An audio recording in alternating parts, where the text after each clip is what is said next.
¿Sí pueden ver? ¿Alguien confirme, por favor? Sí, doctor, Necesito sí se a puede uno que ver. confirme. Ya, listo. Excelente. Ya. Los diagramas no los van a entender si no entendemos lo más sencillo, lo básico, que es conceptos de biología, ¿ok? Que es ósmosis, difusión. ¿Ok? Entonces, si tienen ahí su cuaderno, anoten, porque vamos a tener que correr. Uno, ¿qué cosa es la difusión? La difusión es el movimiento de una sustancia sin carga eléctrica neta, que va desde mayor concentración a menor concentración. En pocas palabras, las partículas se mueven de donde haya más a menos. Un ejemplo, cuando ustedes están, no sé, en el bus y están atorados como sardinas, ustedes inconscientemente o conscientemente van a buscar un lugar donde haya menos, ¿no? Así igualmente se mueven las partículas. Perfecto. Pero el agua no.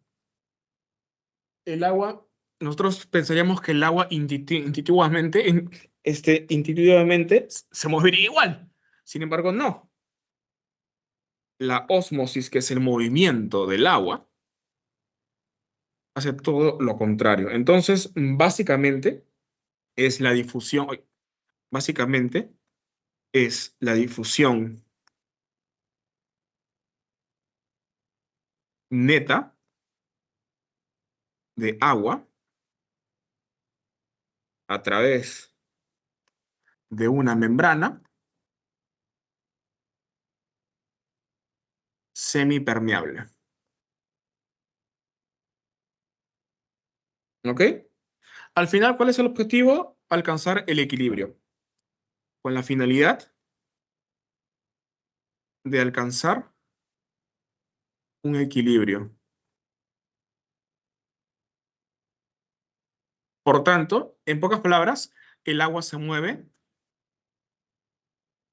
de donde haya menos partículas a donde haya más. Todo lo contrario a las partículas osmóticamente activas. Entonces, ya con eso sabemos qué es ósmosis. Siguiente paso, ¿qué es la tonicidad? Ojo, todo esto tiene un porqué. Todo esto es necesario para entender bien el diagrama de Darrow. Entonces, cuando hablamos de tonicidad con respecto a la osmolaridad, nos estamos refiriendo a una solución o la osmolaridad de una solución, cualquier solución que ustedes quieran. El mejor ejemplo es el agua. ¿Ok? Con respecto al plasma. O sea, estoy agarrando una solución X y quiero saber cómo se comporta el plasma. ¿Ok? Pero no todo el plasma. Entonces, el ejemplo clásico que está en sus libros es, por ejemplo, cómo se comportan los eritrocitos que forman parte del hematocrito, ¿ok? Cuando se enfrentan a un medio que es hipotónico, isotónico o hipertónico. Hipotónico quiere decir que la osmolaridad de la solución es menor al plasma. Isotónico quiere decir que la osmolaridad de mi solución es igual al plasma. Hipertónico quiere decir que la osmolaridad de mi solución es mayor que la del plasma. ¿Ok? Entonces, por eso, si yo tengo, por ejemplo, el caso típico.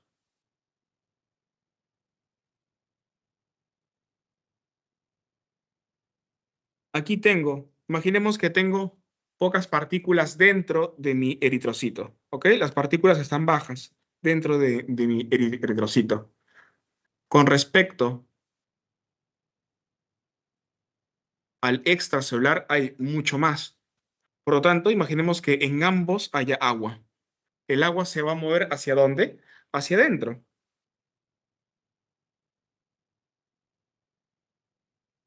Uy, ¿no, chicos? Un lapsus. El agua se mueve de adentro hacia afuera. ¿Por qué? Porque acá tengo más partículas. ¿Ok? Entonces, conclusión, la ósmosis es el movimiento de agua de un lugar que tenga menor concentración de partículas a uno que tenga mucho más concentración de partículas. Por lo tanto, en este ejemplo, el agua se mueve hacia afuera porque las partículas son menos y acá las partículas son más. Y esto porque es importante, porque es el principio por lo cual ustedes le dan a su paciente solución hipertónica, por ejemplo, o le pueden dar solución hipotónica. Ahora, este es el peldaño 1. El peldaño 2 es hablar sobre cómo se distribuye el agua. ¿Ok? Acá tenemos una persona.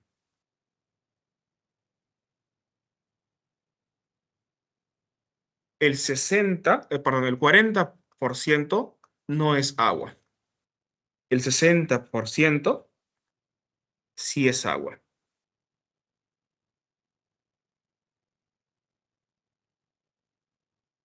60% sí es agua. ¿Cómo se distribuye esta agua corporal total? Fácil.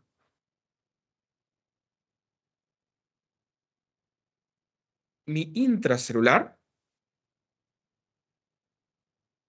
o mi líquido intracelular va a tener 2/3 o el 40%. Y mi líquido extracelular va a tener 1/3 o 20%. De este extracelular se van a subdividir dos. El intersticio, que es justamente el agua que se encuentra en la matriz extracelular, o sea, entre dos células. Y el otro es el intravascular, el agua recorre, por ejemplo, los vasos sanguíneos venosos, arteriales, linfáticos. ¿Ok? Eso es 1/4. Y el del intersticio son 3/4. Ya con eso, yo puedo entender mucho mejor el diagrama de Darrow. ¿Ok? Es más, ¿puedo borrar esto para explicarles una fórmula? ¿Sí? ¿Puedo borrarlo? Sí, Sí, está doctor. normal. Listo.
Ya, listo.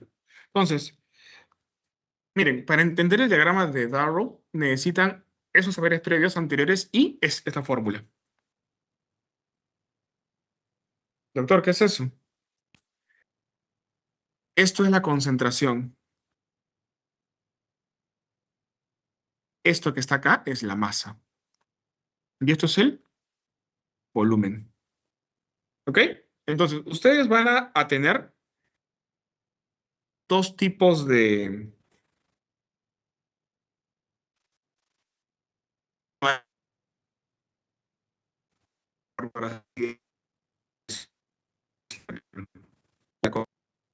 Y otra que es la expansión de volumen. Ahora, depende de cómo se muevan estas variables, se va a mover mi concentración. Pero recuerden algo, el volumen es inversamente proporcional a la concentración, la masa es directamente proporcional a la concentración. ¿Qué quiere decir esto? Que si el volumen aumenta, la concentración disminuye. Si mi volumen disminuye, mi concentración aumenta. Pero si mi masa disminuye, mi concentración también disminuye. Si mi masa aumenta, mi concentración aumenta. Hasta ahí todo claro, ¿no? Doctor, por favor, ¿puede repetir eso de que disminuye y aumenta, por favor? Ah, ya, es que es solamente una ecuación, nada más. Mira, concentración es igual a volumen. Si esto está así, si esto aumenta, esto disminuye. Si esto disminuye, esto aumenta. O sea, estos son inversos, nada más. Pero la masa y la concentración son directamente proporcionales. ¿Qué quiere decir esto? Que si la masa aumenta, la concentración también aumenta. Si la masa disminuye, la concentración también disminuye. Mejor aún,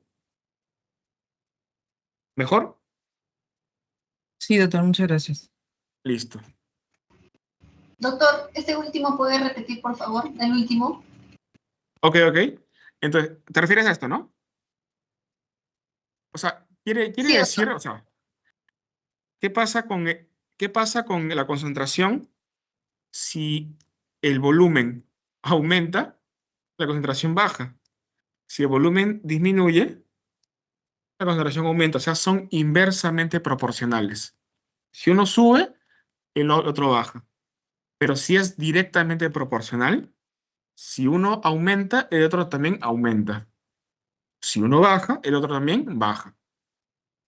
Solamente es una ecuación, nada más. No hay más ciencia detrás de eso. A la final es que significa cada uno: masa, volumen y concentración. Quiere decir que si el volumen aumenta, la concentración baja. Y si el volumen disminuye, la concentración aumenta. Por lo tanto, si les hago una pregunta súper sencilla, solamente hablando de concentración y volumen. Si mi concentración aumenta, ¿qué pasará con mi volumen? Disminuye. Nada más, solamente son inversamente proporcionales. Nada más. ¿Ok? Ya con eso podemos entender estos gráficos. ¿Cómo así? ¿Ok? Igual, todo parte de esa misma fórmula. Entonces, vamos a ver primero esto. Olvídense del resto, el resto no existe. ¿Ok? Vamos a ver el tema de la contracción de volumen. ¿Ok? Miren, acá tengo en el eje vertical y horizontal. En el eje vertical tengo osmolaridad. Y en el eje horizontal tengo el volumen, que está en litros. Acá me está diciendo contracción de volumen, que ha habido depresión, que ha disminuido o se ha contraído el volumen en caso de diarrea. ¿Qué quiere decir esto? En un paciente que tiene diarrea, la mayoría de veces, ¿ok? Si yo juego con mi fórmula, un paciente que ustedes atiendan, por ejemplo, en emergencia, una diarrea simple. Imaginemos que una persona fue a un chifa, ¿ok? Y se intoxicó con la toxina del el Bacillus cereus, valga la redundancia, y empezó con un cuadro de diarrea. Uno, dos, tres, cuatro, ¿ok? Porque así se comporta usualmente. ¿Cómo se comporta el diagrama? En una diarrea, usualmente, tanto la masa como el volumen disminuyen. Si ambos disminuyen, mi concentración no va a haber un cambio significativo. O sea, va a ser igual. ¿Por qué? Porque ambos han disminuido. Y así se comporta usualmente la diarrea. ¿Ok? ¿Qué pasará, por ejemplo, si ustedes, imaginemos que reciben a ese paciente, ustedes lo examinan, hablan con él, encontraron el antecedente epidemiológico, ¿ok? Se dieron cuenta que hay un chifa que pudo haber sido el desencadenante. Lo reciben, le canalizan una vía, lo hidratan, ¿ok? Y le pasan una solución isotónica de cloruro de sodio, al 0,9%. ¿Ok? ¿Qué quiere decir esto? Básicamente, esto quiere decir que por cada una solución al 0,9% contiene 0,9 gramos de cloruro de sodio en 100 mililitros. ¿Ok? Lo primero que tienen que hacer es calcular la concentración, luego la molaridad y al final la osmolaridad. A las finales, la osmolaridad le va a salir aproximadamente unos 295 a 308 miliosmoles por litro. Por eso que están ustedes enfrente a una solución isotónica. ¿Por qué? Porque es iso, porque tiene igual tonicidad u osmolaridad que el plasma. Por eso hablamos del concepto de la tonicidad con respecto a una célula, a un medio, con respecto al plasma. Por eso es isotónico. ¿Ok? ¿A qué quiero llegar? Esta infusión isotónica lo que va a hacer es juguemos efectivamente con la fórmula, ¿ok? Vamos a seguir jugando con la fórmula. Concentración es igual a masa sobre volumen. Si la masa y el volumen aumentan proporcionalmente, quiere decir que la concentración no va a tener cambio significativo. ¿Ok? Sigue siendo una expansión de volumen definitivamente, ¿ok? Pero como la masa y el volumen están aumentando proporcionalmente, la concentración no tiene un cambio significativo. Es por eso que solamente está aumentando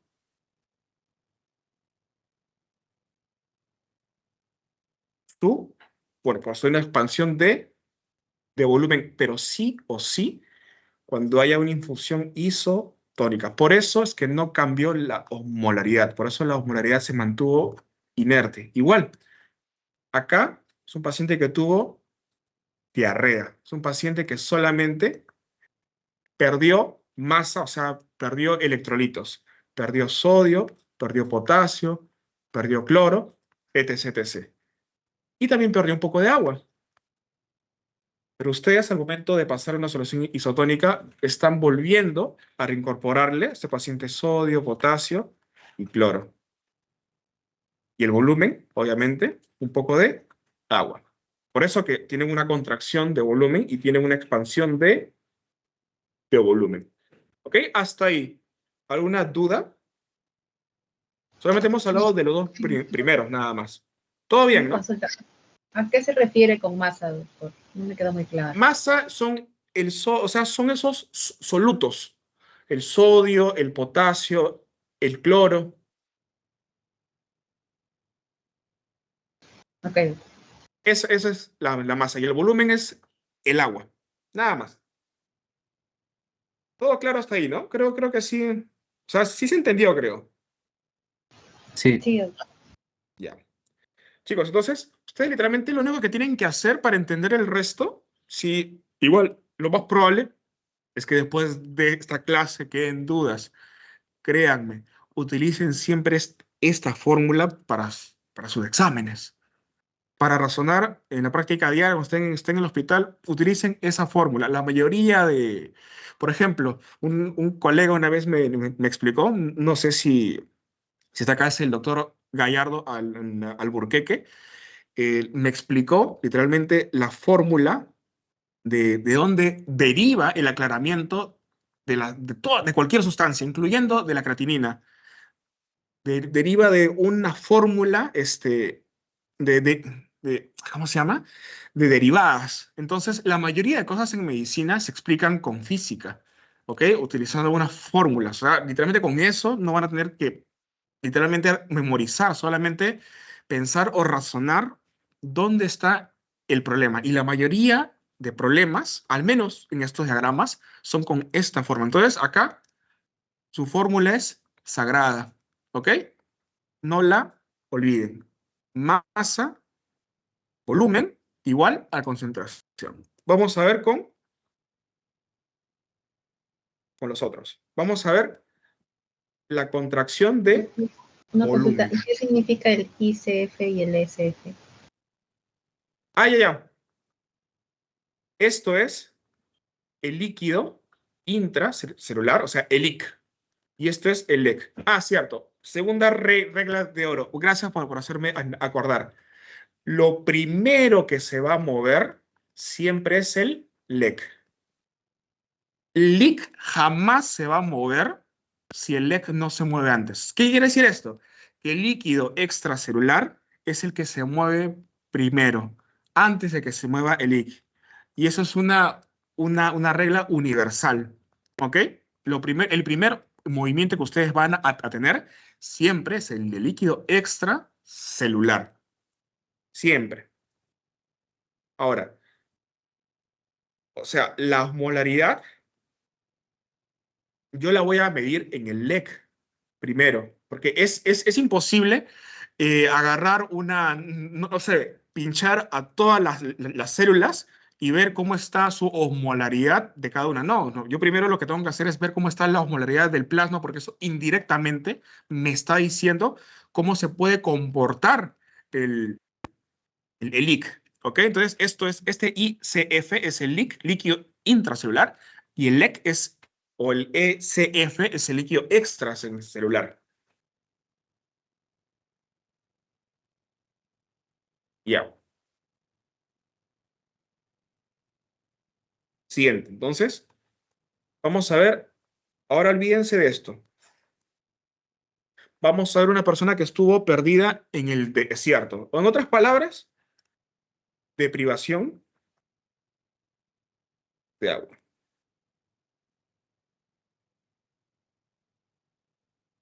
Concentración, masa y volumen. Si yo estoy perdido en el desierto, empiezo a concentrar mi orina, ¿no? ¿Por qué empiezo a concentrar? Porque no puedo beber agua.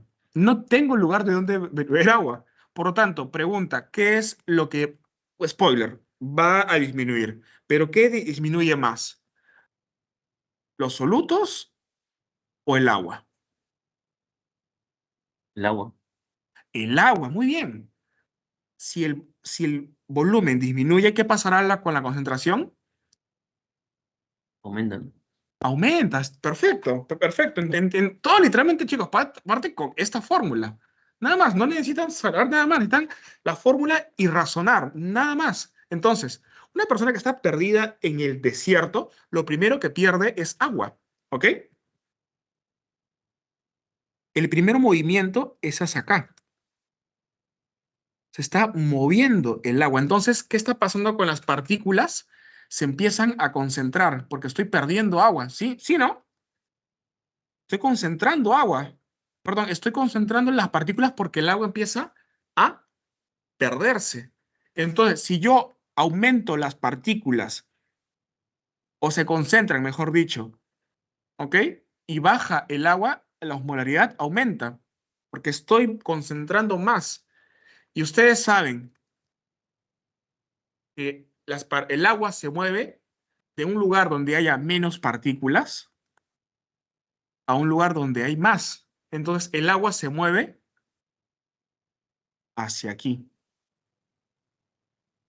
Primer movimiento, segundo movimiento, ese es el tercer movimiento, y el último es el aumento de la osmolaridad en el líquido intracelular. ¿Otra vez?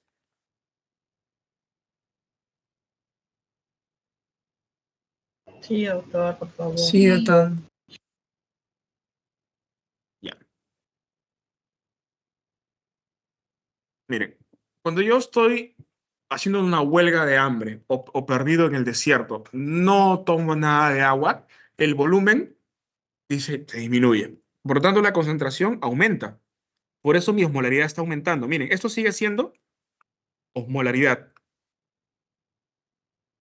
Y esto sigue siendo mi volumen. ¿Ok? Mi volumen está disminuyendo, por lo tanto, mi volumen disminuye. ¿Ok? Si estoy disminuyendo el volumen, mis solutos que están en el líquido extracelular se empiezan a concentrar. Si se concentra, es como si yo tuviera un vaso. Es como si yo tuviera un vaso. Un vaso que tiene agua y sal. Si yo me tomo esta agua, la sal, por densidad, saben que se va al fondo, ¿no? Pero empieza a concentrarse, ¿ok? Empieza a concentrarse esa sal. Por lo tanto, la concentración aumenta porque el volumen está disminuyendo, ¿ok? Eso va a hacer que mi osmolaridad aumente, ¿ok? Entonces, volviendo al gráfico, las partículas se están concentrando aquí porque el agua está disminuyendo y yo les había dicho, un lugar que tiene menos partículas con respecto a uno que tiene más partículas, el agua para intentar compensar esa diferencia que hay de solutos se mueve por ósmosis a un lugar que tiene menos partículas a uno que tenga más. ¿Dónde hay menos partículas? Aquí, porque se está concentrando. Por tanto, el agua se va hacia el líquido extracelular. Entonces, eso hace que mi volumen de mi lic disminuya y mi osmolaridad aumente. ¿Por qué aumenta mi osmolaridad? Porque también estoy haciendo, en esa salida de agua del lic al EC, estoy haciendo que los solutos también se acumulen acá y por eso también está aumentando la osmolaridad acá. En otras palabras, volumen disminuye, la concentración aumenta tanto en el lic como en el LEC. Por eso la osmolaridad está aumentado en ambos compartimientos. ¿Qué patologías tengo que se comporten así? Quizá les pregunten eso. Ejemplos. Uno es la de privación de agua. Otro es la diabetes insípida, sea nefrogénica o sea central. Aumento de las pérdidas insensibles. Quizá esto lo hayan visto en cirugía. ¿Quiénes son los que aumentan las pérdidas insensibles? Los pacientes que, por ejemplo, tienen aumento de la frecuencia respiratoria. ¿Ok? Los pacientes que sudan más. Casos típicos, un paciente que tiene fiebre, un paciente que puede tener hipertiroidismo, ¿no? Pero sobre todo los pacientes que tienen fiebre, dependiendo bastante del el contexto al que ustedes se enfrenten en la pregunta. Entonces, eso es importantísimo. Ya. Entonces, ¿qué pasaría si yo hago todo lo contrario? Yo ingiero cantidades exorbitantes de cloruro de sodio, que ya no están en un medio isotónico, están en un medio hipertónico. Vamos a verlo.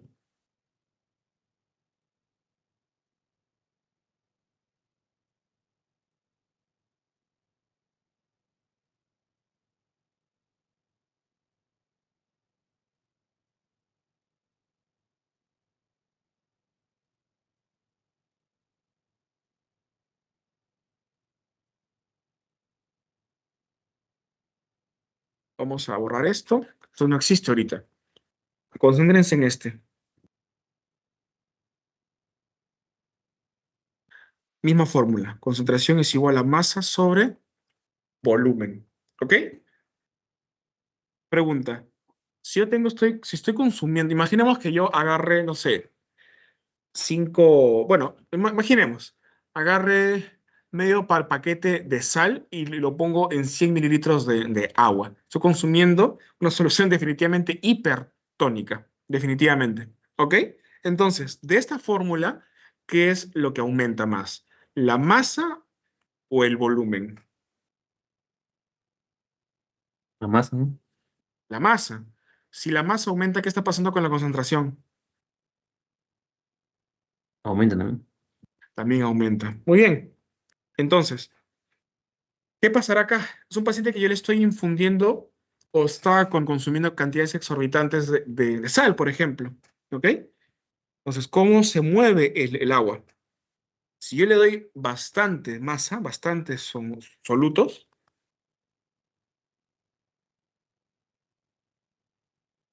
esto sigue siendo osmolaridad. ¿Ok? Esto sigue siendo volumen. Si yo le doy bastante sal, mis solutos empiezan a incrementar acá.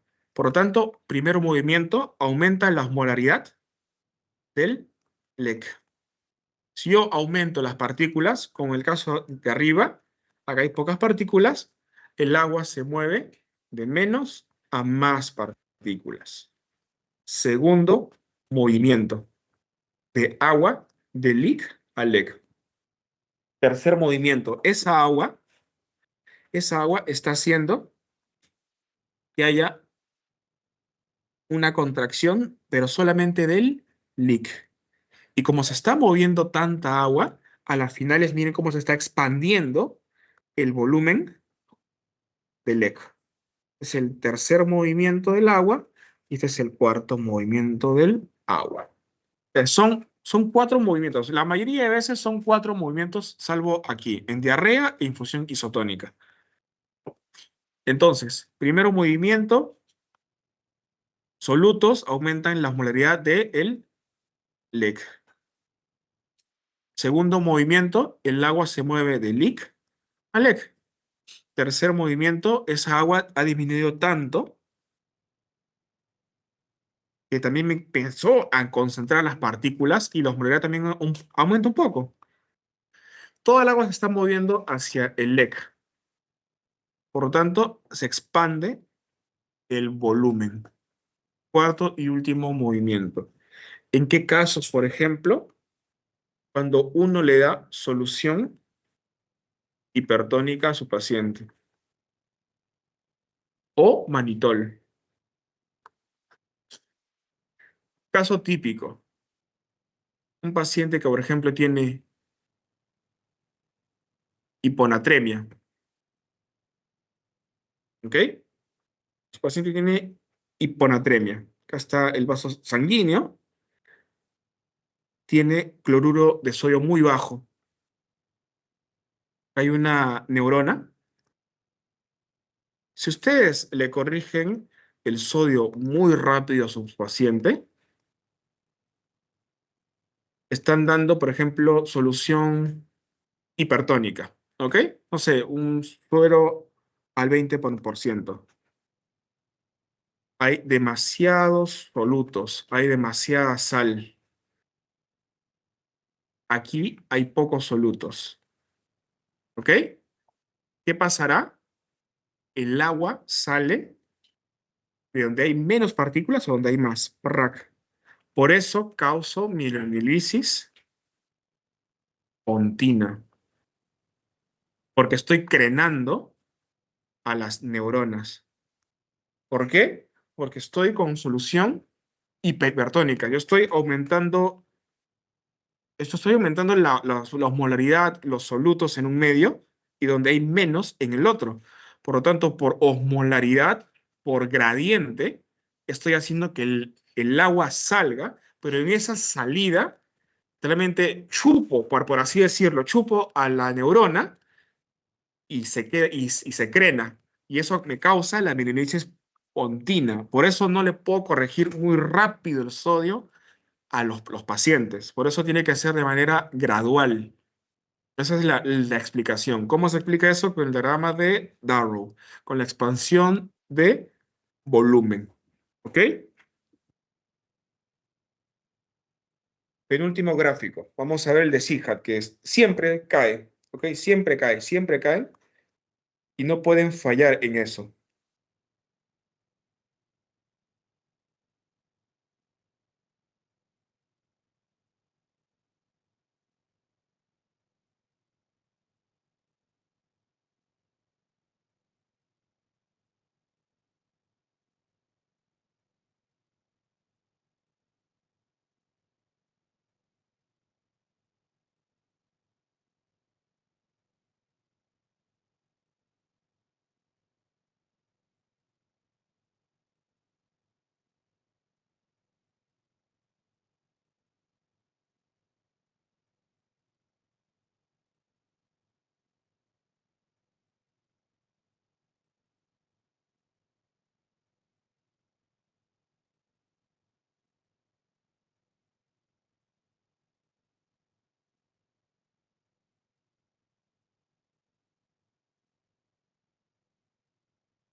Ya. ¿Qué es el Sihat? ¿Qué es el Sihat? Secreción o síndrome, perdón. Síndrome de inadecuada secreción de ADH o vasopresina, ¿no? ¿Dónde se sintetiza la vasopresina o la ADH? En las neuronas magno y parvo celulares. ¿De qué núcleos? Del núcleo supraóptico y paraventricular. ¿De dónde? Del hipotálamo. ¿Qué hace normalmente la ADH? ADH reabsorbe más agua, pero sin solutos. ¿Dónde actúa? En el túbulo colector. ¿Cuáles son las acuaporinas que usa? Acuaporinas de tipo 2. Creo acuaporinas para yo reabsorber más agua. Si yo reabsorbo más agua, ¿qué pasará con mi fórmula? ¿Qué está aumentando?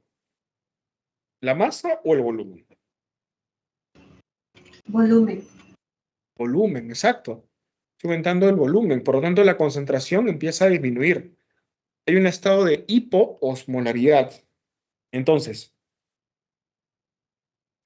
ya saben, lo que cambia es el LEC. ¿Ok? Si la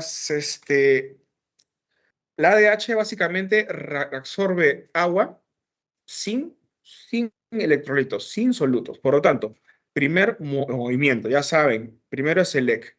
Si yo empiezo a reabsorber, el volumen empieza a aumentar. Mi volumen de LEC aumenta, primer movimiento. Pero, si yo estoy aumentando el volumen, es como si yo tuviera un vaso. Yo tengo un poco de sal acá. Si yo le pongo agua, más agua, más agua, más agua, más agua, estoy disminuyendo su concentración. En otras palabras, estoy diluyendo la sal. La estoy diluyendo. Es lo mismo que pasa en este diagrama en Sihat, pero nosotros somos compartimientos, no somos un saco de agua. ¿Ok? Yo aumento el volumen.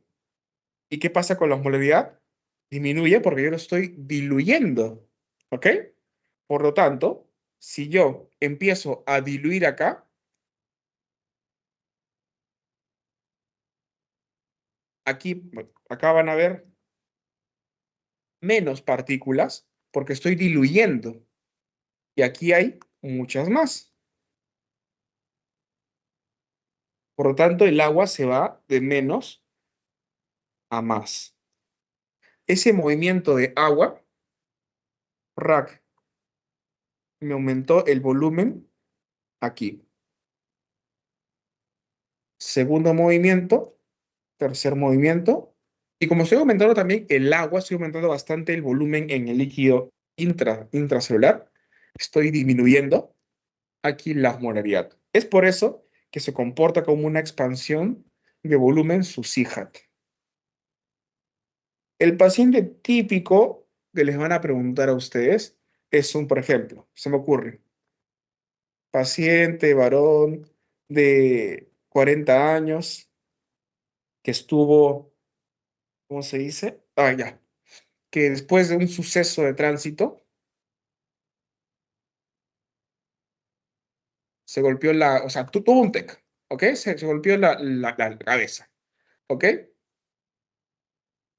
Entonces, lo ingresan a emergencia, pim, pam, pum, pam, encuentran hiponatremia, ¿ok? Encuentran hiponatremia y, ¿qué más? Cese de la diuresis, ¿ok? ¿Por qué está pasando esto? Porque el paciente, su ADH está aumentada. Este problema puede ser un tipo de CIGAT secundario a un TEC. Pero no solamente los TEC me pueden dar CIGAS, los tumores que comprimen alguno de esos núcleos del supraóptico o parantricular me pueden dar CIGAT. ¿Ok? Es un paciente robot, es un paciente que no orina y que tiene hiponatremia. ¿Por qué tiene hiponatremia? Porque está diluyendo el poco sodio o el sodio que tiene ese paciente. ¿Por qué? Porque como no está orinando, está acumulando agua. ¿Ok? Ya. Quiero que ustedes lo razonen, pero les voy a dar una pista. En la insuficiencia adrenal no hay glucocorticoides, no hay mineralocorticoides, ni mucho menos andrógenos débiles. Por lo tanto, no hay solutos. ¿Ok? ¿Qué pasará con mi fórmula? Lo que baja acá es la concentración, perdón, baja la concentración a consta de una disminución de los solutos. ¿Cómo serán los movimientos acá? Quiero que lo razonen. Es literalmente la misma lógica que en los demás. ¿Ya? Entonces, ya cuando entiendan esto, créanme que va a ser más sencillo para ustedes los otros diagramas. ¿Ok? Ya con eso podemos hablar un poco más de las funciones del riñón. ¿Ok? A ver, voy a parar de compartir para poner otros PPTs. ¿Listo?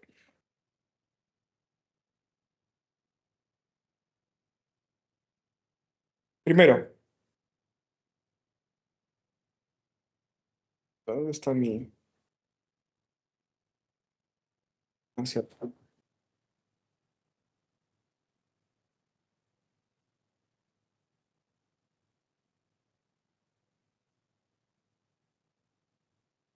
Ya.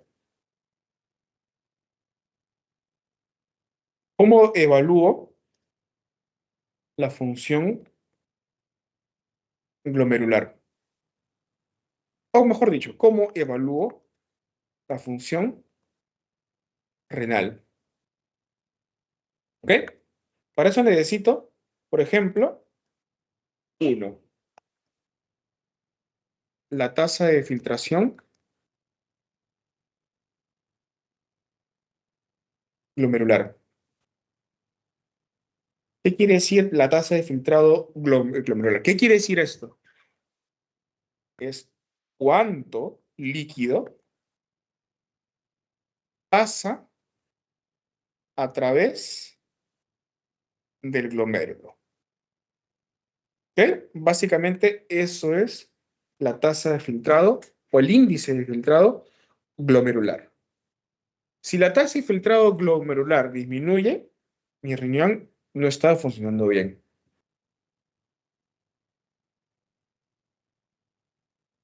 2, un cociente, ¿ok?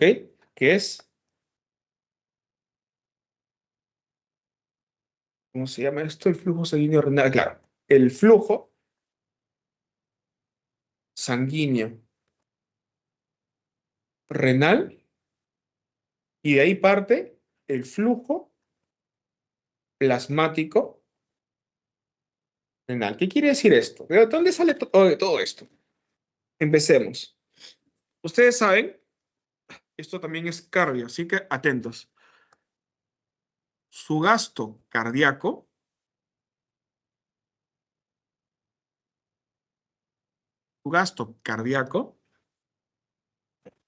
que es volumen sistólico por la frecuencia cardíaca, ¿no?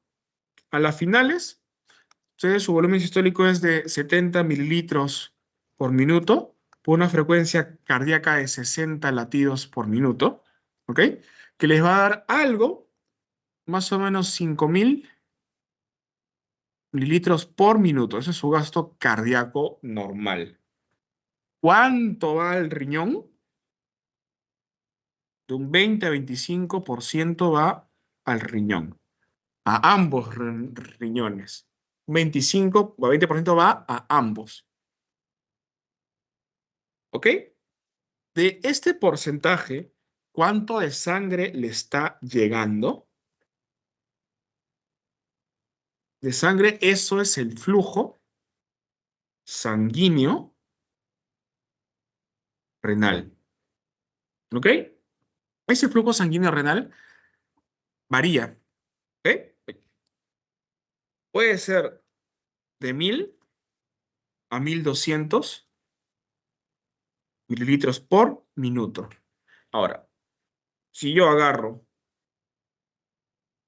un tubo de ensayo, lo centrifugo, ustedes saben que el hematocrito o los glóbulos rojos están al fondo, luego tienen una pequeña parte de plaquetas con neutrófilos o glóbulos blancos y lo menos denso es el plasma, ¿no? El plasma es lo que realmente se filtra, ¿ok? Por eso la orina es un ultrafiltrado del plasma. Este flujo sanguíneo renal, lo que va a llegar es el plasma. Entonces, por eso hablamos del flujo plasmático renal. ¿Cuánto es el flujo plasmático renal aproximadamente? De 600 a 625 mililitros por minuto. De estos, ¿cuántos participan activamente en la filtración? A eso les voy a dar otra high yield. Ese flujo plasmático renal, lo que realmente llega es el flujo plasmático renal efectivo. O sea, básicamente es lo que el plasma participa activamente en el proceso de filtración. ¿Cuánto es eso? Un porcentaje, más o menos el 20% del flujo plasmático renal es el flujo plasmático efectivo. Y de este flujo plasmático efectivo sale mi famosa tasa de filtración glomerular. ¿Cuánto es eso? De 90 a 120 mililitros por minuto por 1.73 metros cuadrados de parénquima renal. ¿Ok? O sea, de ahí parte. O sea, ¿de dónde partió esto? ¿Por qué sale su tasa de filtrado glomerular? ¿Por qué lo calculamos con la fórmula MDR, con Korkov-Gaut? ¿Por qué por qué sale todo esto? Porque parte literalmente del gasto cardíaco. ¿Ok? Entonces, eso no se vayan a olvidar. Y el tercer y último parámetro es una fracción. Otro es un cociente, un verdadero cociente, que es la fracción de filtración. ¿Se acuerdan cuando hablamos de, ¿cómo se llama? Fracción de eyección. El volumen que yo eyecto entre el total, ya acá es lo mismo, que es mi fracción de eyección, que es mi total, que es mi flujo plasmático renal, que es el total, y el numerador es la tasa de filtrado glomerular.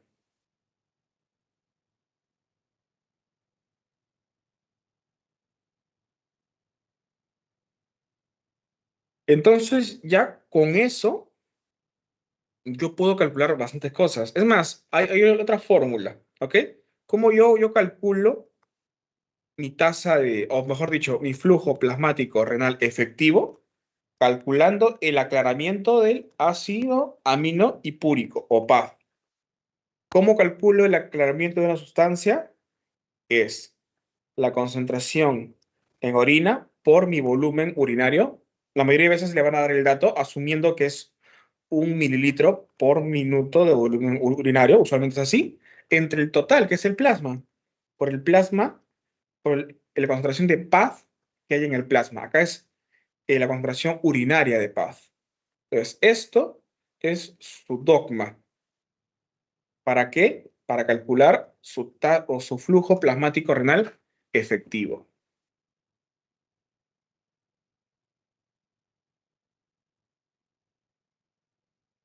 ¿Quieren tomar screenshot?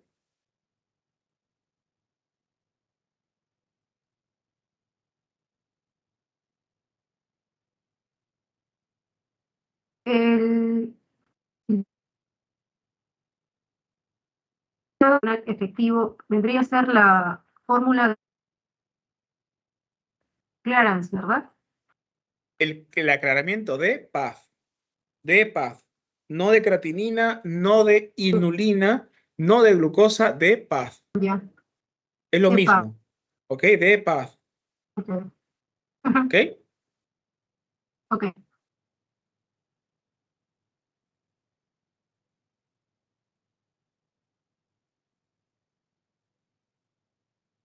Ya. Perfecto. Entonces, yo con eso, más o menos ya tengo una idea de lo que me pueden preguntar en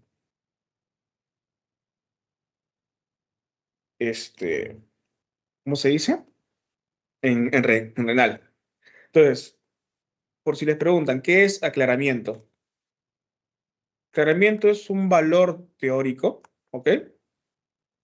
Que me dice el porcentaje o fracción que se removió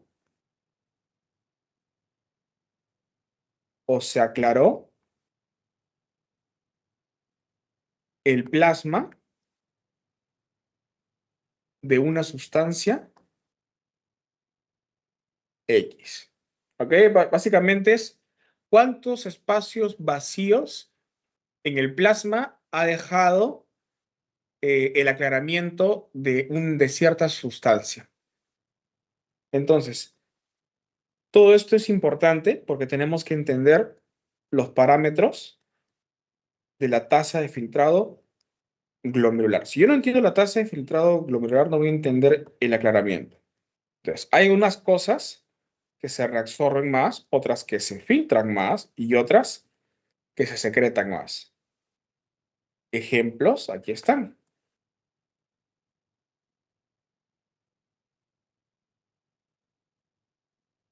Vamos a tener, esto es una arteriola aferente y esto es una arteriola eferente. Por lo tanto, esto es mi glomérulo.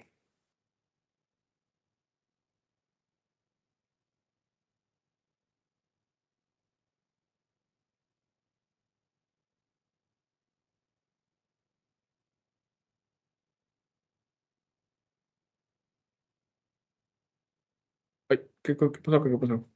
Ya. A ver, ¿cuáles son los 4 movimientos que pueden existir en la nefrona? El primero es filtración. Del capilar, ustedes saben que es un capilar fenestrado sin diafragma hacia el espacio de Bowman. Segundo movimiento, Puede haber reabsorción. Reabsorción. Tercer movimiento. Puede haber secreción. Último movimiento, excreción. Filtración, reabsorción, secreción, excreción. Hay sustancias que se filtran y se excretan totalmente, pero hay ciertas sustancias que se filtran, se reabsorben o a veces se secretan más. Ejemplos, vamos a verlos.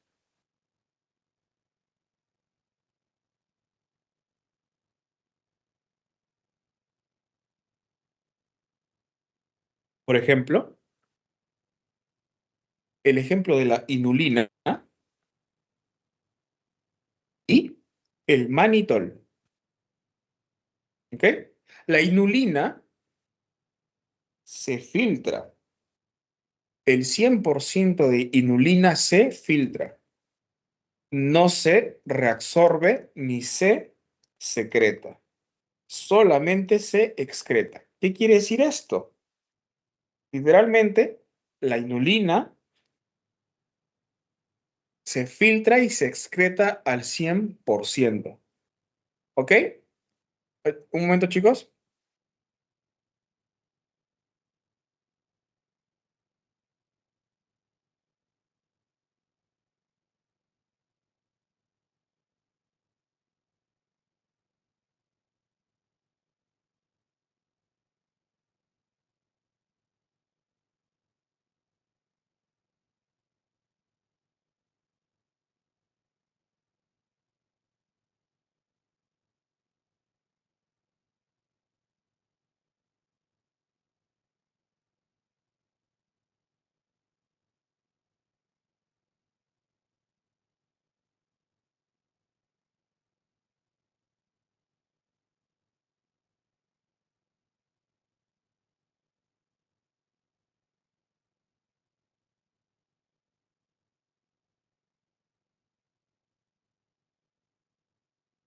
Ok, ya está. Entonces,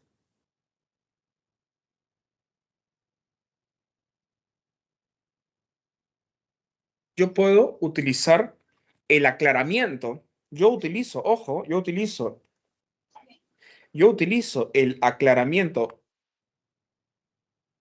de inulina para yo aproximarme lo mejor posible a la tasa de filtrado glomerular. Yo sé que en el hospital utilizamos la creatinina, pero no es lo que más se aproxima. Esto es lo ideal. Deberíamos hacer eso en los hospitales, pero lamentablemente no se hace. ¿Ok? Siguiente. Ejemplos de glucosa, sodio y la urea. ¿Ok? La mayoría de estos se van a filtrar, pero un gran porcentaje se reabsorbe. Por lo tanto, la excreción es mínima, por decir nula, en el ejemplo de la glucosa. Ustedes saben que los transportadores son los CGLT2. ¿Ok? Hay inhibidores del CGLT2, que son fármacos que se utilizan, por ejemplo, para tratar diabetes, para tratar insuficiencia cardíaca, ¿ok? Para mejorar la sobrevida. Entonces, esto no es muy bueno para predecir, por ejemplo, las tasas de filtrado, pero yo puedo hacer aclaramiento de sodio, yo puedo hacer aclaramiento de glucosa, yo puedo hacer de lo que ustedes quieran, pero miren cómo se filtra, pero también se reabsorbe más. Son los ejemplos clásicos de la glucosa, la urea y el sodio. Tercer ejemplo, el PAF y la creatinina. ¿Qué pasa con el PAF y la creatinina? Llega, se filtra y una parte también se puede secretar. Entonces, mi excreción aumentó. Esa excreción aumentó bastante. ¿Qué quiere decir esto? Que la creatinina me sobreestima el aclaramiento. ¿Ok? Por lo tanto, ustedes se están rotando en nefro y les piden hallar la tasa de filtrado glomerular y solamente tienen creatinina. ¿Ok? Pueden utilizarla porque es lo que tienen a la mano, pero sin olvidar que por concepto teórico sobreestimo la tasa de filtrado glomerular. ¿Quién mejor me estima la tasa de filtrado glomerular? El aclaramiento de inulina. ¿Quién mejor me estima el aclaramiento, perdón, el flujo plasmático renal efectivo? El aclaramiento de PAZ. ¿Ok? O sea, esto y esto no se tienen que olvidar. PAZ, inulina y creatinina.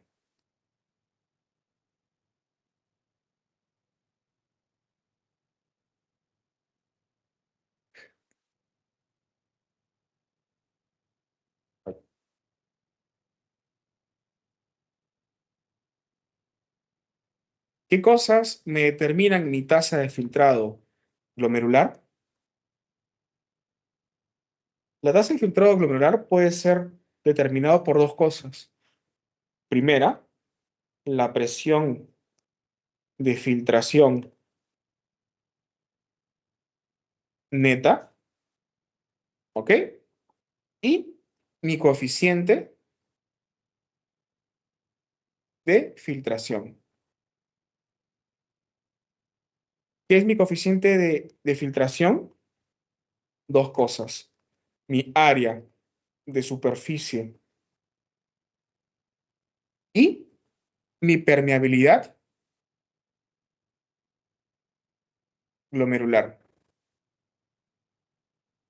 Un área de superficie menor me va a dar un coeficiente menor de filtración. Son directamente proporcionales.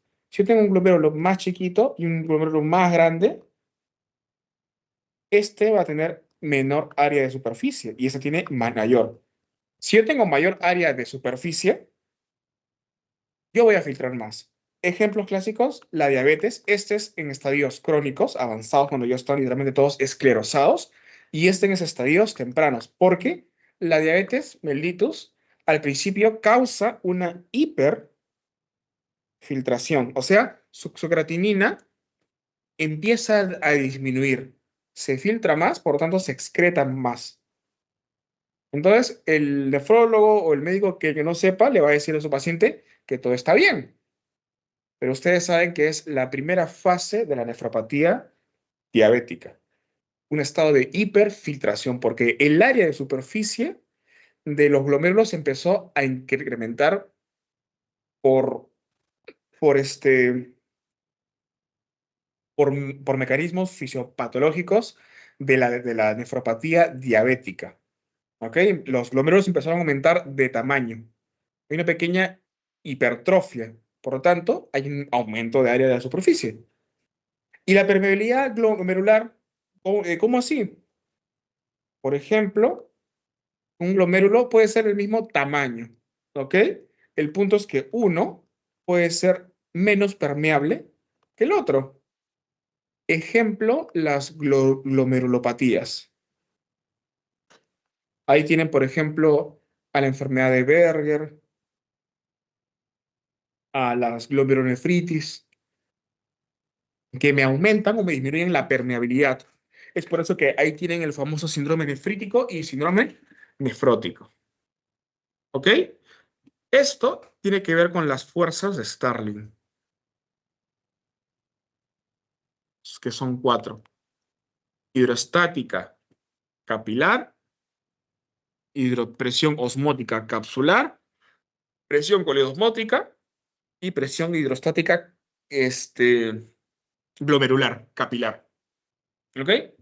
Entonces acá lo voy a escribir para que puedan revisarlo.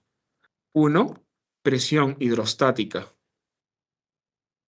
glomerular capilar.